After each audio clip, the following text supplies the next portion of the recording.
संत सावतामाळी मंदिरासमोर माझा सत्कार समारंभ आयोजित केला। या सत्कार समारंभाला उपस्थित माजी नगराध्यक्ष, माझे मित्र शिवाजीराव मेहेर, जनार्दनजी मेहेर साहेब, भाजपाचे प्रदेश कार्यकारिणी सदस्य जहीरभाई चौधरी, भाजपाचे नेते माझे सहकारी उमाकांत गोळे, भाजपा युवा मोर्चाचे जिल्ह्याचे चिटणीस रामकृष्ण घोडके, त्याचबरोबर भाजपा युवा मोर्चाचे शहराचे उपाध्यक्ष माझे सहकारी धनंजय काळे, उपाध्यक्ष युवा मोर्चाचे मनोज पवार, उपस्थित अविनाश विधाते, सूरज काळे, गौरव पाटील, खरं तर बऱ्याच जणांची मी अनिल मेहेर, रंगनाथ साडेकर, सोमा, इतर सर्व बऱ्याच जणांची मी नाव घेऊ शकतो। सर्व उपस्थित बंधूंनो आणि वडीलधारी मंडळींनो, खरं तर आज माझा हा सत्कार माझा नाही तर माझ्यातल्या कार्यकर्त्याचा हा सत्कार आहे। खरं तर माझी राजकीय पार्श्वभूमी, माझ्या कुटुंबात परिवारात कोणीच राजकारणात नव्हतं। मी अगदी प्रतिकूल परिस्थितीत प्रवाहाच्या विरोधात पोहत राजकारणात प्रगती करत गेलो। अगदी लहान असल्यापासून या गल्लीत मी आलेलोय, वावरलेलोय। का तर मी राष्ट्रीय स्वयंसेवक संघाचा स्वयंसेवक म्हणून काम केलेलं आहे। मी इथं समसमपूर मारुतीच्या दैनंदिन शाखा तिथे घ्यायला यायचो आणि नंतर मी हळूहळू पत्रकारितेत तरुण भारतचं काम मी 10 वर्ष पत्रकारिता केलं आणि नंतर राजकारणात आल्यानंतर पत्रकारिता सोडली।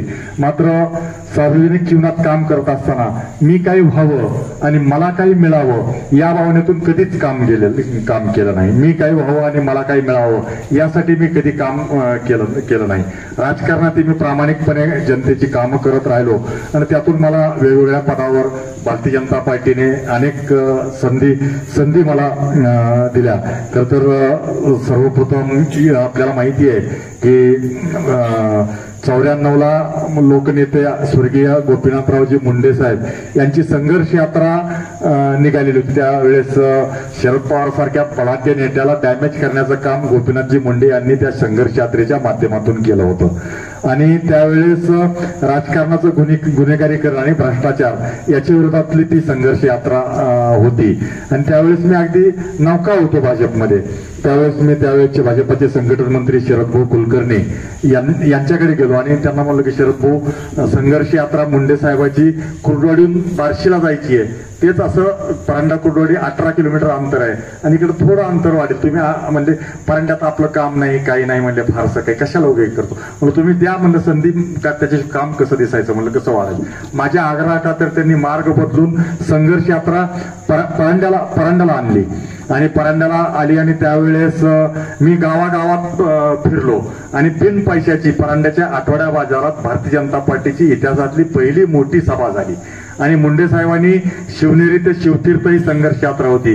शिवतीर्थावर समारोपाची जी सभा झाली त्या सभेत 3 महाराष्ट्रातल्या मोठ्या सभा ज्या झाल्या त्यात एक परांड्याच्या सभेचा आवर्जून मुंडे साहेबांनी मुंबईच्या शिवतीर्थावरच्या सभेत उल्लेख केला होता।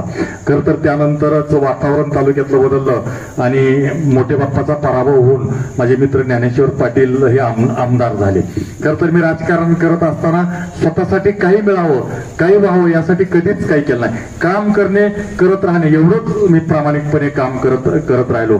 मला त्यानंतर मुंडे साहेबांनी परांड्याच्या संघर्ष यात्रेच्या सभेनंतर स्टेजवरून येताना मला माझ्या खांद्यावर हात टाकला आणि म्हणले तुझ्याकडे काय जबाबदारी आहे, म्हणलं काही नाही साहेब, म्हणलं आता नगरपालिकेत आहे, म्हणलं पाणी पुरवठाचा सभापती म्हणून निवडून आलोय। तर म्हणले त्यांनी नंतर मग त्यावेळेसच्या स्टेजवरून खाली येताना भाजपच्या जिल्हाध्यक्षांनी सिनियर लोकांना बोलवलं आणि म्हणले युवा मोर्चाचा जिल्हाध्यक्ष कोण आहे म्हणले तुमचा, नाही म्हणले आम्हाला आता आम्ही करणार आहे म्हणले आम्ही आता, तर म्हणले याला करा। झालो त्या दिवशीपासून युवा मोर्चाचा भाजप युवा मोर्चाचा जिल्ह्याचा अध्यक्ष झालो। त्यानंतर युवा मोर्चाचा भाजपाचा जिल्ह्याचा सरचिटणीस झालो। त्यानंतर 2 वेळेस भाजपाचा जिल्हाध्यक्ष झालो, युवा मोर्चाचा प्रदेशाचा उपाध्यक्ष झालो, युवा मोर्चाचा महाराष्ट्राचा अध्यक्ष झालो। झालो, 3 वेळेस प्रदेशाचा चिटणीस झालो, 5 वेळेस प्रदेशाचा सरचिटणीस झालो, अनेक प्रदेश पातळीवरच्या संघटनात्मक जबाबदाऱ्या, सदस्य नोंदणी असेल, निवडणूक अधिकारी असेल प्रदेशाचा, त्यामुळे अनेक संघटनेतल्या जबाबदाऱ्या मी सतत कुठलीही संघर्ष यात्रा, पंकजाताईची संघर्ष यात्रा असेल किंवा 2019ला मुख्यमंत्री असताना देवेंद्रजी फडणवीस यांची महाजनादेश यात्रा निघालेली असेल, या दोन्ही यात्रेची जबाबदारी प्रमुख म्हणून सगळी जबाबदारी माझ्याकडे पक्षाने सोपवलेली होती. खरं तर मी आमदार व्हावं असं कधीच माझ्या मनी ध्यानी सुद्धा नव्हतं, पण पक्षाने मला बोलवून घेऊन मला संधी दिली. मी आमदार झाल्यानंतर सगळा एक संकल्प केला की आपल्या भागाला दुष्काळ 5वीला पुजलेला आहे, दुष्काळ 5वीला पुजलाय आपल्या भागाला. दर 2-4 वर्षांनी दुष्काळाने आपल्या जिल्ह्याची ओळख काय महाराष्ट्रात, तर दुष्काळी जिल्हा आणि मागास जिल्हा आणि आत्महत्याग्रस्त शेतकऱ्यांचा जिल्हा ही ओळख होती. मी आमदार झाल्यानंतर सगळ्यात आधी संकल्प केला. मी पत्रकारांनी विचारलं तुमची काय प्रतिक्रिया आहे, तर मी म्हणलं माझ्या भागाची दुष्काळी भागाची ओळख पुसण्याचा माझा संकल्प आहे.